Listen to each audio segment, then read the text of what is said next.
Selamat datang di Kisah Mencekam, tempat di mana setiap cerita datang untuk memukau keberanianmu. Di sini, kita akan menyelami kisah-kisah horor yang tak hanya menakutkan, tapi juga penuh misteri dan keanehan yang sulit dijelaskan. Siapkan dirimu, matikan lampu, dan dengarkan dengan penuh perhatian. Karena kegelapan yang akan kita masuki tak pernah sama seperti yang kamu bayangkan. Jangan lupa, jika kamu suka dengan cerita yang membuat jantung berdebar dan bulu kuduk merinding, tekan tombol berlangganan dan ikuti perjalanan horormu bersama kami. Terima kasih.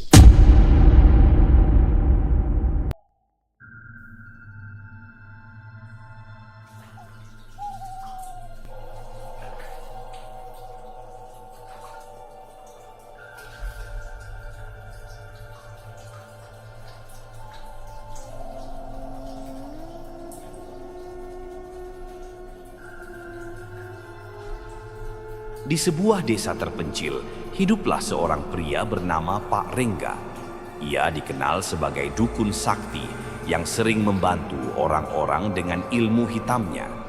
Namun, banyak yang percaya bahwa kekuatannya berasal dari perjanjian dengan makhluk gaib. Suatu malam, Pak Rengga ditemukan tewas di rumahnya. Wajahnya membiru, matanya melotot ketakutan, seolah melihat sesuatu yang mengerikan sebelum ajal menjemput. Warga desa bergegas menyiapkan pemakamannya, tapi mereka tak tahu bahwa kematian Pak Rengga bukanlah akhir dari terornya, melainkan awal dari sesuatu yang jauh lebih mengerikan, tanah yang menolak. Prosesi pemakaman berlangsung seperti biasa. Jenazah Pak Rengga dikafani dan siap dimasukkan ke liang lahat. Namun, ketika tubuhnya diturunkan ke dalam tanah, terjadi sesuatu yang tak terduga. Tanah di pemakaman mendadak bergetar, seakan menolak jenazahnya. Setiap kali warga berusaha menimbunnya dengan tanah, gundukan itu bergolak, membuka kembali liang lahat, seakan menolak menerima tubuhnya. "Astagfirullah, ini pertanda buruk," seru salah seorang warga. Panik mulai menyebar di antara para pelayat. Beberapa orang mencoba memindahkan jenazah ke lokasi lain, namun setiap kali mereka menggali, tanah seakan mengeras seperti batu. Bahkan upaya menggali di ladang kosong pun sia-sia. Selalu ada sesuatu yang menghalangi penguburan. Bumi tidak mau menerimanya, bisik seorang kakek tua, penghulu desa. Karena tak tahu harus berbuat apa, jenazah Pak Rengga akhirnya diletakkan di masjid desa sementara menunggu keputusan. Malam pun tiba dan warga kembali ke rumah masing-masing dengan perasaan gelisah. Namun, tengah malam, suara tangisan lirih terdengar dari masjid. Tangisan yang semakin lama semakin kencang, berubah menjadi jeritan panjang yang memecah keheningan. Beberapa warga memberanikan diri mengintip ke dalam masjid. Apa yang mereka lihat membuat darah mereka membeku. Kain kafan yang membungkus jenazah Pak Rengga mulai bergerak. Perlahan, tubuh itu bangkit dengan gerakan kaku. Kain kafan yang seharusnya terikat di bagian kepala dan kaki terlepas, memperlihatkan wajah pucat pasi dengan mata terbuka lebar, menatap kosong ke arah mereka. Itu bukan mayat lagi, bisik salah satu warga. Tiba-tiba, pocong itu melompat ke arah mereka dengan kecepatan yang tak masuk akal. Warga berteriak dan berlarian menyelamatkan diri. Suasana desa berubah menjadi kacau balau. Malam itu, suara tangisan, tawa mengerikan, dan langkah lompat-lompat terdengar di seluruh penjuru desa. Keesokan harinya, penghulu desa mengumpulkan para tetua untuk mencari solusi. Mereka memutuskan untuk meminta bantuan seorang kiai dari desa seberang. Kiai itu datang membawa kitab suci dan air doa. Bersama warga, ia pergi ke masjid tempat pocong Pak Rengga terakhir kali terlihat. Dengan lantunan ayat suci, mereka mencoba mengusir kekuatan jahat yang menguasai jenazah. Tiba-tiba, terdengar jeritan panjang dari dalam masjid. Angin kencang berhembus, menerbangkan debu dan dedaunan. Perlahan-lahan suara itu melemah hingga akhirnya benar-benar menghilang. Ketika warga masuk ke dalam masjid, jenazah Pak Rengga telah menghilang. Yang tersisa hanyalah kain kafan yang robek dan menghitam. Sejak saat itu desa kembali tenang. Namun, beberapa warga mengaku masih mendengar suara tangisan lirih di tengah malam, seolah roh Pak Rengga masih gentayangan mencari tempat untuk beristirahat. Yang sayangnya, bumi pun menolaknya. Setelah kejadian mengerikan di masjid, warga desa mengira semuanya sudah berakhir. Tapi mereka salah. Malam itu angin bertiup lebih kencang dari biasanya. Pepohonan bergoyang liar dan suara-suara aneh mulai terdengar dari sudut-sudut kampung. Anjing-anjing yang biasanya menggonggong keras kini hanya melolong panjang, seakan merasakan kehadiran sesuatu yang tak kasat mata. Lalu, bau busuk tiba-tiba menyelimuti desa. Bukan bau bangkai biasa, melainkan aroma kematian yang begitu menyengat hingga membuat orang-orang muntah. Seorang pemuda bernama Dani yang masih berkeliaran di luar rumah melihat sesuatu di ujung jalan dekat kebun pisang. Sosok itu berdiri di bawah pohon besar. Kain kafannya terkoyak dan menghitam. Matanya kosong, menatap lurus ke arahnya. "Pocong Pak Rengga," gumam Dani dengan suara tercekat. Sebelum ia bisa berlari, pocong itu bergerak. Bukan dengan lompatan seperti yang diceritakan dalam kisah-kisah lama, melainkan melesat seperti bayangan yang ditarik angin. Dani menjerit, namun jeritannya terhenti tiba-tiba. Esok paginya, warga menemukan tubuhnya membiru dan kaku di tengah jalan desa. Mulutnya menganga lebar, matanya melotot ketakutan. Malam berikutnya, teror semakin menjadi-jadi. Warga mendengar ketukan di pintu mereka, diiringi suara rintihan lirih. Namun saat mereka mengintip dari jendela, tidak ada siapa-siapa. Di beberapa rumah, benda-benda bergerak sendiri. Piring pecah di dapur, kursi terjungkal, dan bayangan hitam melintas di dinding. Yang paling menyeramkan, ada warga yang mengaku melihat pocong Pak Rengga berdiri di depan rumah mereka, mengawasi dari kejauhan. Jika seseorang menatapnya terlalu lama, kepala pocong itu akan miring perlahan, lalu menghilang dengan suara cekikan ngeri. Kejadian paling mengerikan menimpa keluarga Pak Karta, seorang petani tua yang tinggal di ujung desa. Tengah malam, istrinya terbangun karena mendengar suara anak kecil menangis di halaman.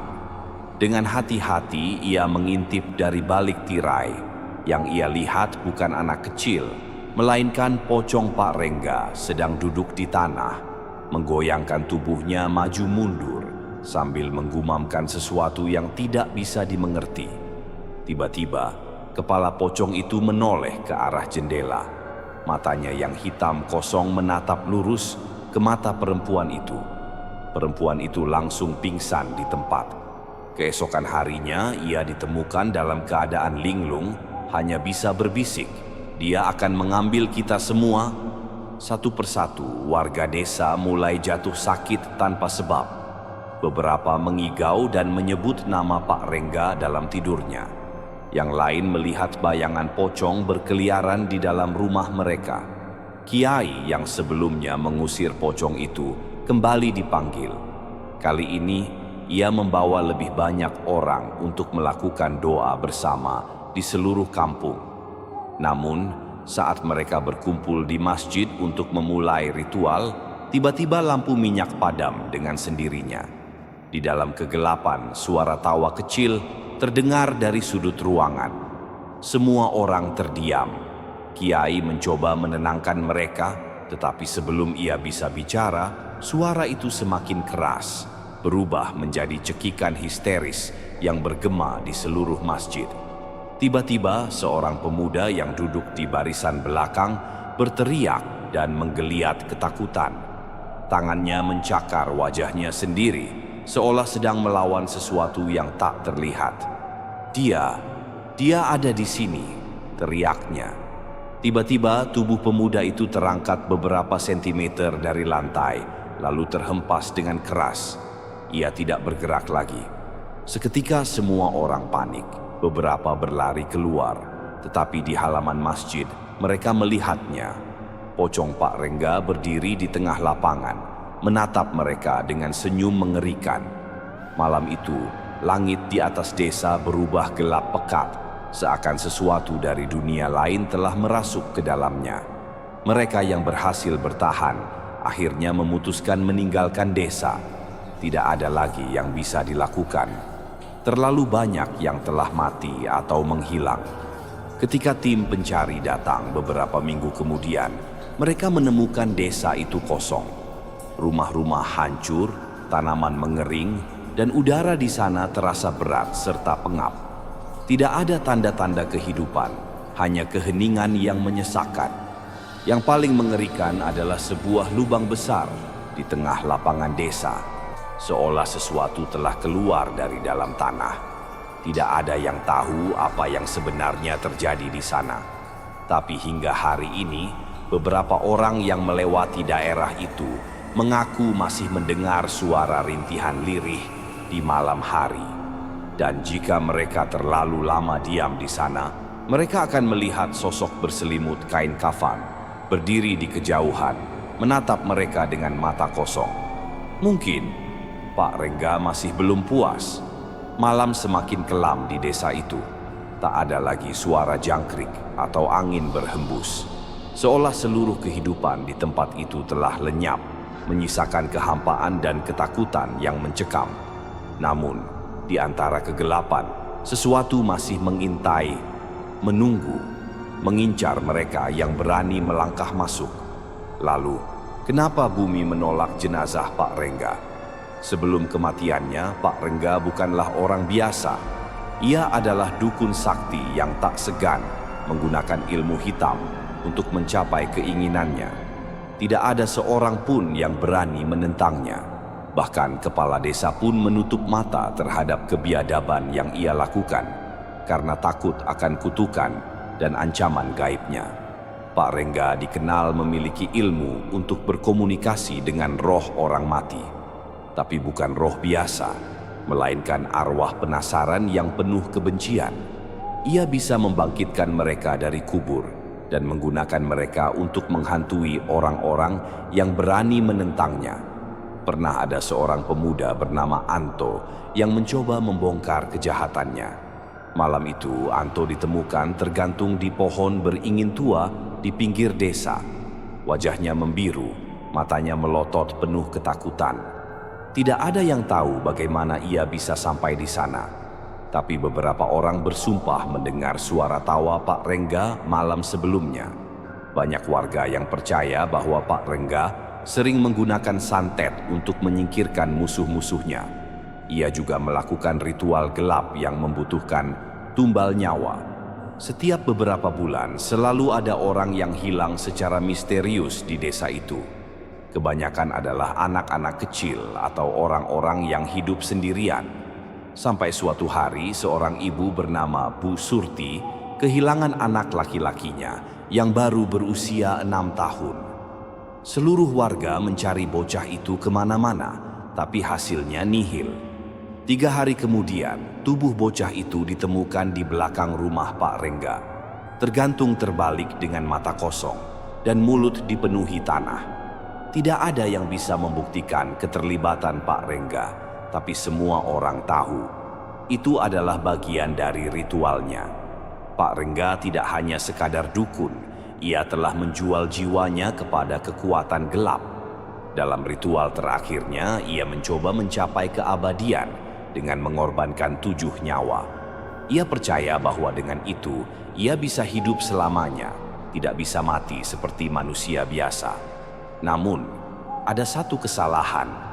Ia belum menyelesaikan pengorbanannya saat ajal menjemputnya.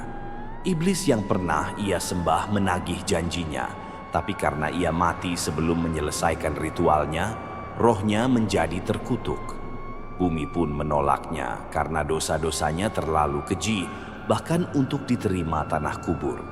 Setelah desa itu kosong, Orang-orang mengira semuanya telah berakhir, tapi mereka salah. Bulan sabit menggantung di langit. Malam terasa lebih dingin dari biasanya. Angin berdesir pelan, membawa bisikan halus yang menyerupai suara seseorang berdoa atau merintih. Seorang pengembara yang tidak tahu apa-apa tentang desa itu melewati jalan setapak yang sunyi. Saat melangkah, ia melihat sesuatu bergerak di kejauhan. Sebuah pocong berdiri di tengah jalan dengan kepala miring ke satu sisi. Awalnya, pengembara itu mengira itu hanyalah kain atau ilusi bayangan. Namun, saat ia melangkah lebih dekat, pocong itu melompat mendekat dengan kecepatan mengerikan. Pengembara itu menjerit, tapi tidak ada seorang pun yang bisa mendengarnya. Keesokan harinya, tubuhnya ditemukan membiru di pinggir jalan desa. Matanya terbuka lebar, seolah melihat sesuatu yang tak bisa dijelaskan. Pocong Pak Rengga bukanlah pocong biasa. Karena bumi menolaknya, tubuhnya tak membusuk seperti jenazah lain. Malah, setiap malam, ia semakin kuat. Warga desa yang pernah tinggal di sana melaporkan bahwa mereka sering bermimpi buruk. Dalam mimpi itu, mereka melihat Pak Rengga berdiri di depan pintu rumah mereka, memanggil nama mereka dengan suara berbisik. Mereka yang mencoba kembali ke desa untuk mengambil barang-barang yang tertinggal tidak pernah kembali. Beberapa orang yang selamat bercerita bahwa mereka mendengar suara ketukan di pintu rumah, diikuti oleh suara tertawa yang mengerikan. Beberapa bahkan melihat bayangan tinggi dengan mata merah berdiri di ujung lorong, mengawasi mereka dengan sabar. Tapi yang paling mengerikan adalah orang-orang yang melihatnya secara langsung. Bukan hanya pocong biasa, melainkan sesuatu yang lebih buruk. Kain kafannya robek-robek, kulitnya hitam seperti arang, matanya bersinar merah seperti bara api. Setiap kali ia melompat, tanah di sekitarnya bergetar dan udara menjadi lebih dingin. Terkadang orang-orang mendengar bisikan di telinga mereka, "Aku belum selesai, kalian semua masih milikku." Hingga hari ini, desa itu tetap ditinggalkan. Orang-orang yang berani melewati daerah itu sering mengalami mimpi buruk selama berhari-hari. Bahkan ada yang mengalami hal-hal aneh setelahnya, bayangan yang muncul tanpa sumber, suara-suara aneh di malam hari, atau perasaan bahwa seseorang sedang mengawasi mereka. Beberapa paranormal mencoba mengusir roh jahat Pak Rengga, tapi mereka semua gagal. Yang tersisa hanyalah bisikan di angin malam. Dan jika kau berjalan terlalu dekat ke desa itu, jika kau berdiri terlalu lama di gerbang desa yang terbengkalai, kau mungkin akan mendengar suara kain kafan yang bergesekan dan suara tawa kecil yang semakin lama semakin dekat. Desa itu kini tak berpenghuni, ditinggalkan oleh siapapun yang pernah tinggal di sana. Rumah-rumah dibiarkan membusuk, jalanan dipenuhi ilalang liar, dan tanahnya terasa mati. Tak ada tumbuhan yang bisa tumbuh lagi. Namun, meski tak ada manusia, sesuatu masih ada di sana. Sesuatu yang terus mengintai, sesuatu yang semakin kuat setiap malam. Pak Rengga, atau lebih tepatnya iblis yang mengenakan jasadnya, belum selesai, dan terornya baru saja dimulai. Malam itu, seorang pria bernama Firman, yang tak percaya takhayul, mendengar desas-desus tentang desa itu. Ia seorang pemburu harta karun yang sering menjelajahi tempat-tempat terbengkalai. Kalau benar ada dukun yang dikutuk di sana, pasti ada peninggalan berharganya, pikirnya. Bersama dua temannya, Andi dan Jaka, Firman memutuskan masuk ke desa itu di tengah malam. Mereka membawa senter dan pisau untuk berjaga-jaga. Awalnya semuanya tampak seperti desa kosong biasa, sunyi dan ditinggalkan. Namun, semakin dalam mereka melangkah, semakin aneh suasananya. Udara terasa berat, suhu turun drastis. Lalu, tanpa peringatan, suara ketukan terdengar dari dalam rumah-rumah kosong. Mereka berhenti. Firman menyorotkan senter ke arah rumah terdekat. Kosong. Kali ini suara itu datang dari belakang mereka. Andi menelan ludah. "Bro, ini nggak beres." Jaka tertawa, mencoba menyembunyikan kegelisahannya. "Cuma suara kayu tua, santai aja." Lalu angin bertiup kencang dan mereka melihatnya. Di ujung jalan desa yang gelap, seseorang berdiri, tidak bergerak, tidak bernapas, hanya diam mengawasi mereka. Firman menyipitkan mata. Senter diarahkan ke sosok itu. Jantungnya langsung berhenti sesaat. Itu bukan manusia. Wajahnya hitam pekat, membusuk, penuh luka menganga. Kain kafannya robek-robek, matanya kosong seperti lubang tanpa dasar. Pak Rengga, atau sesuatu yang menggunakan tubuhnya. Pocong itu tidak melompat, tidak bergerak seperti yang sering diceritakan orang-orang. Ia melayang, dan dalam sekejap ia berada tepat di depan mereka. Sebelum mereka bisa bereaksi, sesuatu yang tak terlihat menghantam Jaka. Ia terhempas ke belakang, menabrak tembok rumah dan langsung kejang-kejang. Matanya berputar ke belakang, mulutnya berbusa. Andi berteriak. Firman menariknya dan berlari sekuat tenaga. Di belakang mereka suara cekikikan terdengar. Lalu suara bernapas berat, tepat di belakang telinga mereka. Firman menoleh. Wajah busuk Pak Rengga hanya beberapa inci dari wajahnya. Matanya kosong. Mulutnya menganga seperti lubang hitam yang siap menelan. Firman dan Andi berteriak. Lalu semuanya menjadi gelap. Keesokan harinya, orang-orang menemukan tubuh Firman dan Andi di luar desa. Jasad mereka dalam kondisi mengenaskan. Kulit mereka membiru, bibir mereka hitam seakan terkena racun.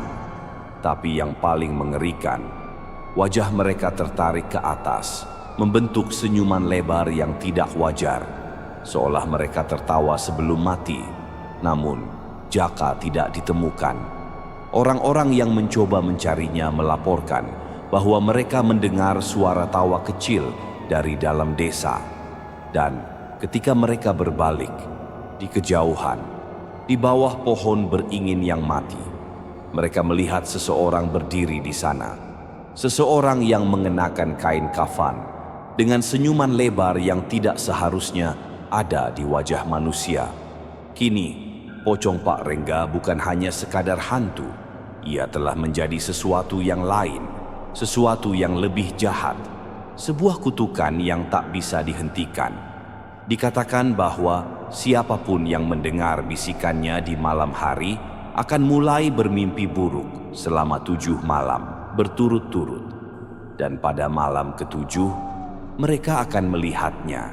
Ia akan berdiri di sudut kamar mereka, diam, mengawasi. Dan jika mereka mencoba bergerak, mencoba berteriak, pocong itu akan tersenyum. Dan mereka tidak akan pernah bangun lagi.